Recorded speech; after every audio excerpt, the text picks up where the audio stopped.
göç eyledi avşar eyledi. Ağır ağır giden eller bizimdir. Arabaslar yakın eder ırığı. Yüce dağdan aşan yollar bizimdir. Belimizde kılıncımız kirmani. Taşa geçer mızrağımın dermanı. Devlet hakkımıza vermiş fermanı. Ferman padişahın, dağlar bizimdir. Ferman padişahın, dağlar bizimdir.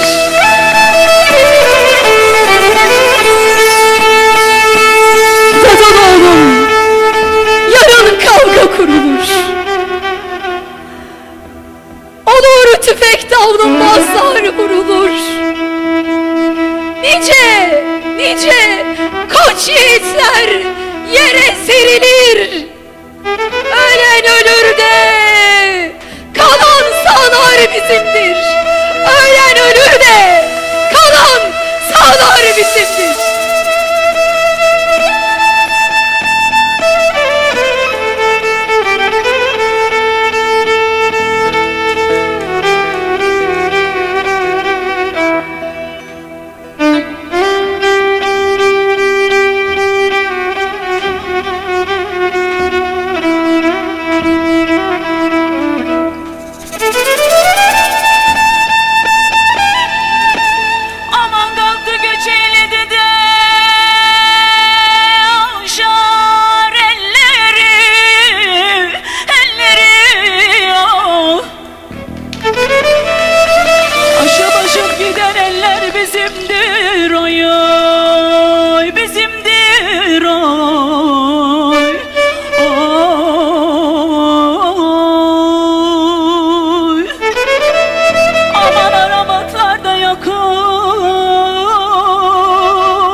Aşan yollar bizimdir,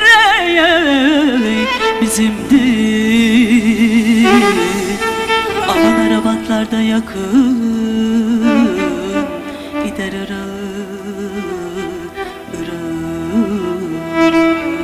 yüce dağdan aşan yollar bizimdir, bizimdir. Ay ay.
Taşı deler mızrağımın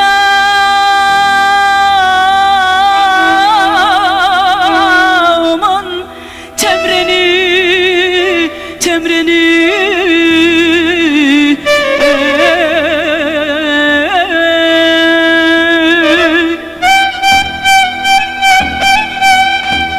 Devlet vermiş hakkımızda fermanı,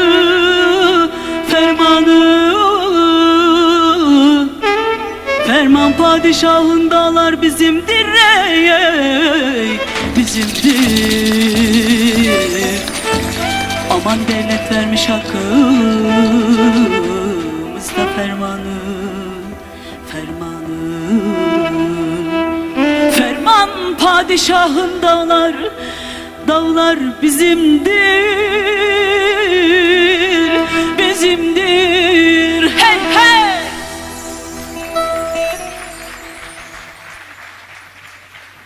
Ne mutlu bize. Başkanım o kadar güzel söyledi ki. Dağlar bizim, yaylalar bizim, ovalar bizim, sular bizim. Daha ne isteriz ki biz? Koca gönlümüzü doyuruyor Yaradan. İşte şükretmek lazım. Alkışlar da Neslihan Yılmaz'a gelsin efendim. Çok teşekkür ederiz.